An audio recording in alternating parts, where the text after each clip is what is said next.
ட்ரம்ப பொறுத்தவரையும் மாத்தி மாத்தி பேசக்கூடியவர். ஒரு விஷயம் அவரு செய்வாரு. அதையே பிடிக்கலன்னு தூக்கி போட்டு போயிருவாரு. சரி தூக்கி போட்டு போயிட்டாருன்னு மனுஷன் நிம்மதியா இருக்க முடியாது. திருப்பி எனக்கு பிடிக்குது அத குடு அப்படின்னு எடுத்துக்குவாரு.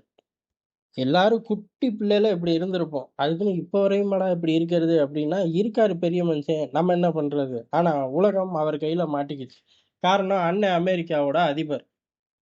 என்னையும் அண்ணன் ட்ரம்ப்ன்னு கூப்பிடு அப்படின்னு ஊர் உலகத்தையே சீண்டிக்கிட்டு இருக்காரு. அவங்க வூட்டு டாலர்ல வேற கையெழுத்த போட்டு தொலைச்சிட்டாரு. "எப்பா என்ன மன்னர் மாரியே ஃபீல் பண்ணி சுத்திக்கிட்டு இருக்க" அப்படின்னு கேட்டவுடனே, "இந்த டாலர் புழக்கத்துக்குலாம் வராதுடா, கவலைப்படாதீங்க போங்கடா" அப்படின்ட்டாரு. ஆனா ஒரு பயலும் உள்ளூர்ல நம்பல. உள்ளூர் அரசியல் அப்படி இருக்கு. சரி அங்கிட்டு தான் அப்படி இருக்கு அப்படின்னா, ஈரான் யுத்தத்த பொறுத்தவரையும், இவரு சொல்றது தான் வேத வாக்கு. ஏன் அப்படின்னா, ஈரானோட ஆட்கள் நேரடியா ஏஜென்சிய பார்த்து சொல்றதில்ல. ஒரே ஒரு மனுஷன் ஏஜென்சிய பார்த்துக்கிட்டு இருந்தாரு. ஈரான் சார்பா. Ali Larijani. அவரையும் போட்டு தள்ளினாய்ங்க. அதுக்கப்புறம் ஒருத்தரும் பெருசா பேசுறதில்ல. அவங்க வூட்டு பிரசிடென்ட் பேசுறதுக்கு பேசாமயே இருந்துரலாம். அவரு பெரிய அளவுக்கு ஒண்ணும் கிடையாது. இப்ப ட்ரம்ப் இறங்கி ஒரு விஷயத்த சொல்றாரு. என்ன அப்புட்ன்னா, பேச்சுவார்த்தை நல்லபடியா போய்க்கிட்டு இருக்கு. 20 கப்பல்கள், அதாவது அமெரிக்காவோட 20 கப்பல்கள ஈரான் விடுறதுக்கு ஒத்துக்குச்சு அப்படிங்கிறாரு. இதுக்கு முன்னாடி இதே மாரி சொன்னாரு. 13 கப்பல்கள் வெளியில வருது. இது முழுக்க முழுக்க பேச்சுவார்த்தை நடக்குதுங்கிறத உறுதி செய்யுதுன்னாரு. வந்துச்சா அப்படின்னு கேட்டா, இன்ன வரை வரல. அவர கேட்டா வந்துச்சுன்ருவாரு. அதனால ஒரு பயலும் அவர்ட்ட போய் திரும்ப கேட்கல. விட்டுட்டாய்ங்க. போய் தொலையுது அப்படின்னு. இப்போ மறுபடியும் சொல்றாரு, 20 கப்பல்கள் வருது அப்படின்னு. இந்த தடவ எல்லாரும் உஷாராயிட்டாய்ங்க. எப்படி இவரு பொய் சொல்லுவாரு? நம்ம மாத்தி பேசிருவோம் அப்படின்ட்டு டக்குனு சுப்ரீம் லீடர போட்டு தள்ளினீங்களா? இல்லையா? அப்படின்னு கேட்டோனே, சுப்ரீம் லீடர் இல்லாம இருக்கறக்கு அதிக வாய்ப்பு இருக்கு. காரணம் அந்த ஆள் பொது வெளியில வரவே இல்ல. அப்படின்னு சொல்லிட்டு கிளம்பி போயிட்டாரு. இன்னொரு பக்கம் காட்டுத்தனமான முந்திய வந்த செய்தி தான். அவரு உயிரோட தான் இருக்காரு. ஆனா ரஷ்யாவுக்குள்ள இருக்காரு. ஈரானுக்குள்ள இல்லை அப்படிங்கிறது. ஆனா ட்ரம்ப பொறுத்தவரை அவர் இன்னமும் ஆழமா நம்புறாரு. சுப்ரீம் லீடர் இல்லாம இருக்கறக்கு தான் அதிக வாய்ப்பு இருக்கு அப்படின்னு. அப்போ பொசுக்குன்னு கேட்டாய்ங்க. அப்ப நீங்க யார்ட்ட சார் பேச்சுவார்த்தை நடத்துறீங்க? பேச்சுவார்த்தை முன்னேற்றம்னு வேற சொல்றீங்க. ஐஆர்ஜிசில ஏகப்பட்ட பிரிவு இருக்கு. எந்த பிரிவுல பேச்சுவார்த்தை நடத்துறீங்கன்னு கிண்டலா கேட்க போக, இங்க பாரு தலைமையே இல்ல. தலைமைக்கு வந்தா உடனே நான் கொன்னு போடுவேன்னு பயப்படுறாய்ங்க. அதனால தலைமைக்கு வர ஆசைப்படுற யாரோ பேச்சுவார்த்தைய நடத்துறாய்ங்க அப்படின்ட்டாரு. அப்போ ஒரு விஷயம் தெரியுது. ராஜதந்திர ரீதியில யாரோ ஆப்பரேட் பண்றார்கள். ஓமான் தான் ஆப்பரேட் பண்ணும். ட்ரம்புக்கு அங்க பிரசன்ஸே இல்ல. உதாரணமா, ரஷ்யா, உக்ரைன் யுத்தத்த முடிக்கிறக்கு ரஷ்யாவும், அமெரிக்காவும் பேசும். அந்த மாரி இப்ப நெலைமை இருக்குன்னு நெனைக்கிறேன். ஈரானும், ஓமானும் பேசுதுன்னு நெனைக்கிறேன். அதிகபட்சம் அதான் நடக்கும். இது வெளில தெரியாம மறைக்கிறக்கு தான் ட்ரம்ப் போராடி, பாகிஸ்தான உள்ளுக்குள்ள இழுத்துட்டு வந்து, "நீ கொரியர் பாய் வேலைய பாரு. ஆனா உலகம் பூரா நீ பேச்சுவார்த்தையில முக்கியமான ஆளுன்னு நான் சொல்லிக்கிறேன்."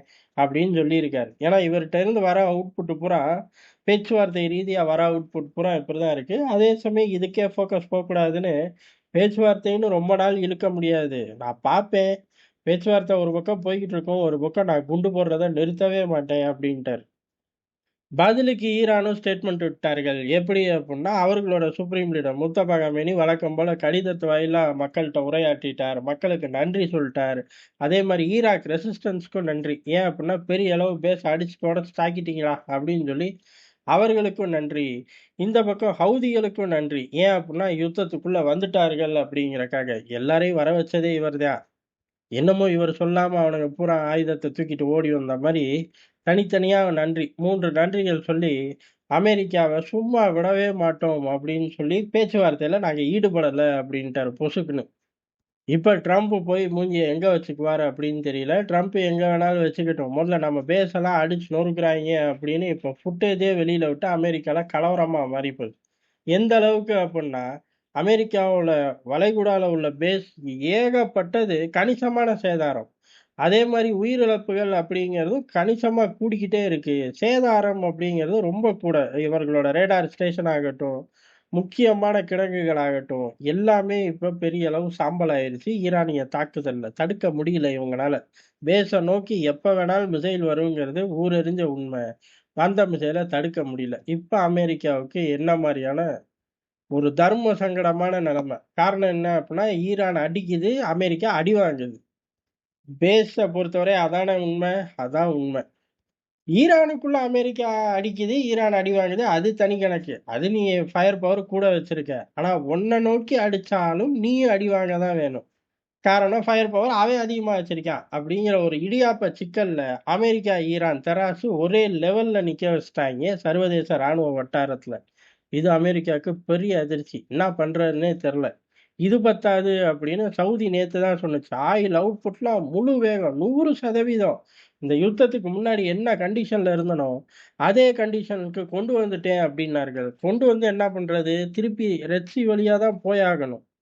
இப்ப ஹவுதிகள் அக்ரெசிவா 4 அட்டாக்கை இஸ்ரேல் மேல நடத்திட்டார்கள்.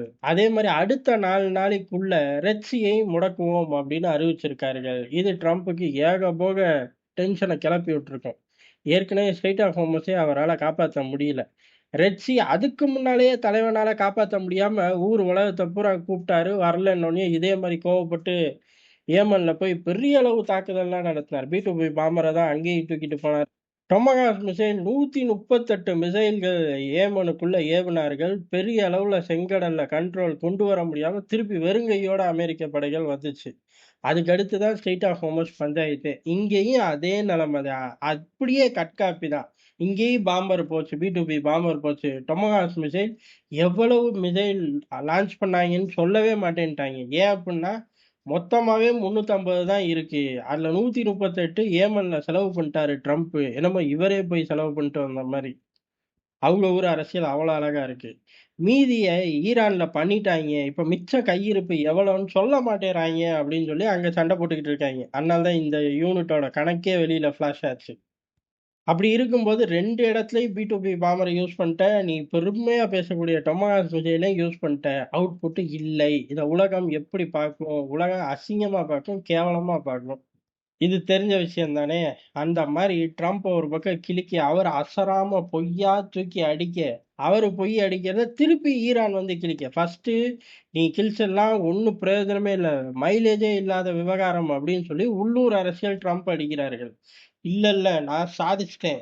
ஏதோ பேச்சுவார்த்தை போது 20 கப்பல் வெளியில வருது. ஆனா நான் குண்டு போடுவேன் அப்படின்னு இந்த பக்கம் இவரு பொய் சொல்ல, அடுத்த சுப்ரீம் லீடர் வந்து பேச்சுவார்த்தை இல்லடா அப்படின்னு சொன்னது மட்டும் இல்லாம ஊர்ல உள்ள அம்புட்டு பயலுக்கு நன்றிய தெரிவிச்சுட்டு போக, பின்னாடியே ஏமன் வந்து இஸ்ரேல்ல தாக்குதல நடத்தி விட்டுட்டு செங்கடல குளோஸ் பண்ண போறேன்ட்டாய்ங்க. இப்ப ட்ரம்ப் என்னத்த செஞ்சு இந்த விவகாரத்துல இருந்து தப்புவார் அப்படின்னு கேட்டா, பேசாம ஓடி போயிற வேண்டியதுதான்.